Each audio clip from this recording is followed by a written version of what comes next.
Bonjour, bonsoir et bienvenue dans Parlons d'eux, l'émission 100% audio, où ici on parlera de bons ou de mauvais films à travers une musique relaxante et présentée par ma voix somptueuse.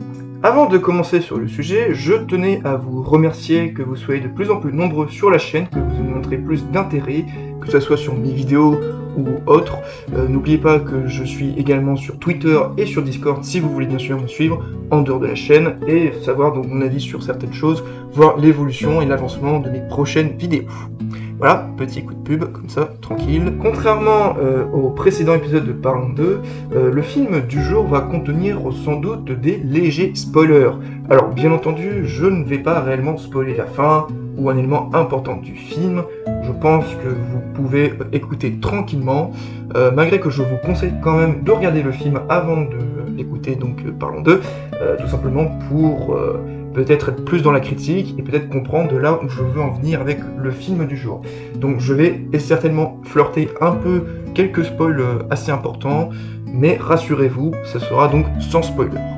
Voilà, donc vous serez prévenus. Notre film du jour est un petit film science-fiction thriller canadien, sorti en 1997, réalisé par Vincenzo Natali, un film assez angoissant, claustrophobe, hypnotique et énigmatique. Je veux bien sûr vous parler de Cube.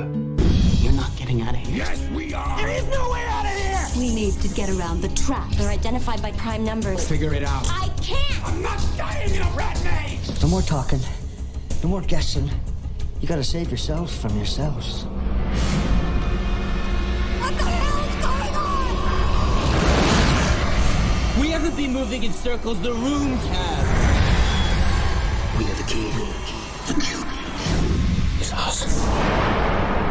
Voilà un petit extrait pour vous mettre dans l'ambiance. Cube est alors l'exemple même de petit film à petit budget, donc auquel on puisse raconter de quelque chose de concret, simple, mais foutrement efficace. Puisqu'en effet, malgré son petit budget, donc, Cube arrive en fait à créer son propre univers et nous poser donc plein de questions. Du coup, de quoi parle ce film ? On y suit un groupe de personnages enfermés tous dans le cube pour des raisons donc inconnues, auxquelles ces personnages vont devoir cohabiter tous ensemble et créer même une cohésion pour s'en sortir, puisqu'en effet le cube prépare alors de pièges et de nouvelles surprises pour nos personnages. Au premier abord, on pourrait penser que Cube est un simple film d'horreur, gore, assez excessif, mais pas tant que ça va beaucoup plus loin que ça va beaucoup plus loin sur du Survivor, puisqu'en effet, le film prend la peine de développer chaque personnage, notamment sur leur nature profonde. En effet, ils sont tous enfermés dans un énorme cube, sans savoir pourquoi, mais aussi peut-être en perdant la notion du temps, ce qui pourrait éventuellement leur perdre un peu l'esprit. Évidemment, il y a cet esprit de cohésion auquel on y croit et auquel le spectateur même se pose la question de savoir quand est-ce qu'ils vont y arriver, qu'est-ce qu'il y a au bout de ce cube, mais que finalement il y aura une destruction de cohésion, alors sans trop spoiler évidemment, mais disons que les choses ne vont pas se passer comme prévu. Ces personnages qu'on apprend à les connaître, mais aussi à savoir qu'en fait ils ont tous une capacité spéciale. Donc par exemple dans ce groupe de personnages nous avons donc un policier, un médecin, une étudiante en mathématiques, un architecte, un autiste même, ou encore un voleur expert. Ce qui fait qu'en fait ces personnages ont tous un attribut, un caractère propre chacun, et auquel on se dit que le cube les a sûrement sélectionnés, pas par hasard, mais surtout pour leur capacité, peut-être intellectuelle ou non, physique même, pour pouvoir en fait déjouer le piège, ou les pièges plutôt du cube. Voilà. Donc en fait c'est comme si vous jouez une sorte de partie RPG quoi. D'ailleurs les personnages ne portent pas par hasard un nom comme ça en fait finalement, puisqu'en effet chaque prénom est une référence à une prison existante dans le monde. Par exemple Quentin est la prison de Saint-Quentin aux États-Unis, Holo est la prison de Holo à Londres, Rennes, et oui, Cocorico français, c'est la prison de Rennes en France, ou encore Kazan, la prison en Russie, ou même Leven et Worf qui portent le même nom d'une prison, Leavenworth, aux États-Unis. Donc en fait, on a vraiment cette symbolique en fait que les personnages sont réellement dans une prison et qu'ils sont prisonniers par eux-mêmes ou par quelque chose qui puisse les rendre vulnérables. On a d'ailleurs un personnage au tout début du film qui n'a pas de prénom en fait il sert juste à introduire le film, donc le cube, mais aussi en fait voir en fait que le cube prépare en fait des pièges assez inventifs, créatifs et assez machiavéliques. Donc oui, sans vraiment vouloir spoiler, ce personnage meurt dans des conditions pas super. Mais au moins, ça m'a permis d'apprendre un peu plus sur la nature du cube, en fait, finalement. Comme si, en fait, le cube était un être vivant à part, donc une sorte de prédateur, en fait, qui va chasser sa proie, en fait. Tout simplement, étant donné que ce personnage découvre en même temps que nous les espaces du cube, l'environnement qui l'entoure, et de savoir qu'en fait, il y a un danger dans toutes les possibilités imaginables, en fait, finalement. Le réalisateur Vincenzo Natali arrive avec un petit budget nous proposer une mise en scène très intéressante, mais aussi un montage et un rythme qui donne en fait la lenteur de ce film, alors que pourtant le film fait 1h20, donc c'est pas grand chose en soi, mais il arrive en fait à nous proposer cette ambiance oppressante et écrasante avec les personnages qui à chaque fois se demandent quand est-ce que ça va se finir et s'ils vont pouvoir survivre ou non. Donc en fait, il joue vraiment sur l'aspect claustrophobe du film, puisqu'en effet, les seuls décors qu'on aura dans le film, c'est tout simplement le cube en fait. Donc les décors du cube, avec notamment une lumière qui donne une ambiance assez particulière, entre du vert, du jaune et un peu du rouge finalement. D'ailleurs, je trouve que ça ressemble un petit peu à du Jean-Pierre Jeunet, hein, sans dire du mal en quoi que ce soit. Moi je trouve ça plutôt intéressant et même très joli, ce qui donne en fait une identité propre au film. Cube est alors un film profondément humain, puisqu'en effet on va se concentrer uniquement sur nos personnages, donc les humains entre autres, auxquels ils souffrent ensemble et qui ont tous une partie de noirceur en eux. Puisqu'en effet le véritable ennemi n'est pas forcément le cube, mais plutôt le groupe en général. Alors bien sûr sans trop spoiler évidemment, mais vous allez vite comprendre que tout cela peut partir en vrille si certains pètent les plombs en fait, tout simplement. Et comme je le répète que c'est un petit film, on ne ressent pas vraiment en fait le petit budget qu'il y a dans ce film. Alors mis à part pour le nombre de pièges assez limité, je pense évidemment, ce qui est paradoxalement assez drôle puisque le cube ne tue pas de grandes victimes en fait finalement. Donc ce qui donne en fait ce que le film en fait montre la capacité humaine de pouvoir réfléchir ou non, mais aussi sur sa noirceur ou son traumatisme ou sa folie tout simplement. En même temps, imaginez-vous, vous êtes enfermé dans un cube, vous ne savez pas où vous allez, bon, ce qui est un peu normal qu'à un moment donné, on risque de péter les plombs. Mais bref. Le film d'ailleurs prend un parti risque sur ses acteurs, puisqu'en effet, bien les acteurs ne sont pas forcément très connus, ont rapidement joué dans des séries télévisées canadiennes ou américaines, donc en fait, on y suit en fait des acteurs qui jouent en fait des personnages plutôt lambda, ou plutôt normal en fait finalement. Donc ils ne sont pas forcément des grosses têtes d'affiche sur le film, mais au moins je trouve ça plutôt intéressant de savoir comment ils se démerdent avec des gens qui ne sont peut-être pas forcément acteurs de profession, mais qui se débrouillent vraiment bien sur le côté psychologique et humain.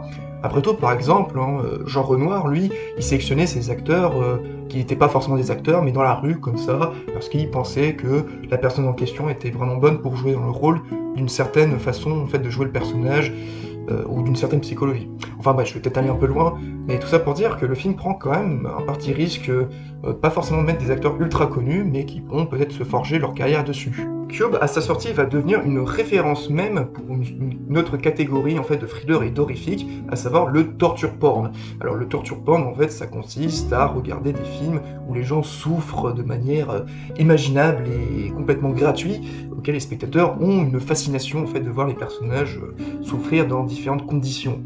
Et ce n'est pas un hasard si par exemple le Cube va inspirer un certain James Wan pour son film Saw, qui reprend en fait un peu les mêmes fonctions et thématiques, c'est-à-dire mettre des personnages plutôt lambda de base, mais dans des épreuves assez inhumaines et qui finalement vont souffrir tout le long au film en fait, et se poser des questions de savoir pourquoi ils ont été choisis, ou tout simplement qu'est-ce qui va se passer pour eux.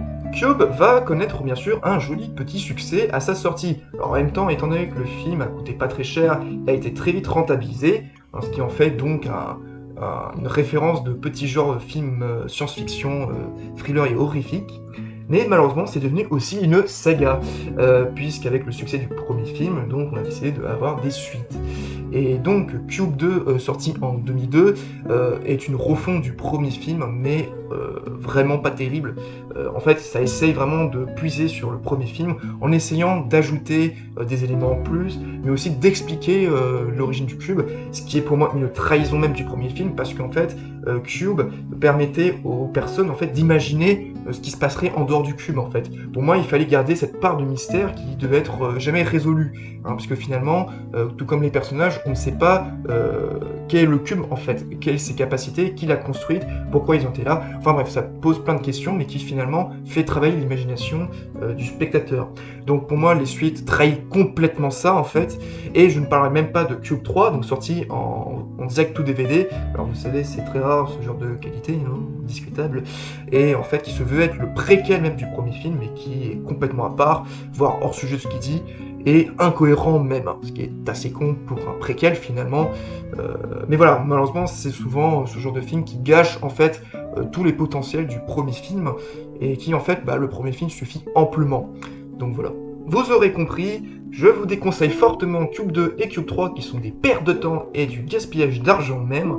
Donc oui, seul le premier film se valent, et donc je vous conseille de le voir. C'est vraiment un petit bijou de petit film science-fiction horrifique canadien quand même, étant donné que le Canada ne fait pas forcément de grands films, qui est obligé souvent de produire avec les Américains ou les Français, et donc c'est intéressant de savoir comment les Canadiens puissent mettre en scène certaines œuvres de genre complètement démesurées. Voilà quoi. Et donc oui, Cube est vraiment un petit film vraiment très sympa que je vous conseille de regarder si vous avez le temps. Et en plus il fait que 1h20, donc en soi la durée n'est pas très longue, mais comme je vous ai expliqué, le film prend vraiment son temps de développer les choses correctement. Et voilà, ce Parlons 2 est à présent terminé.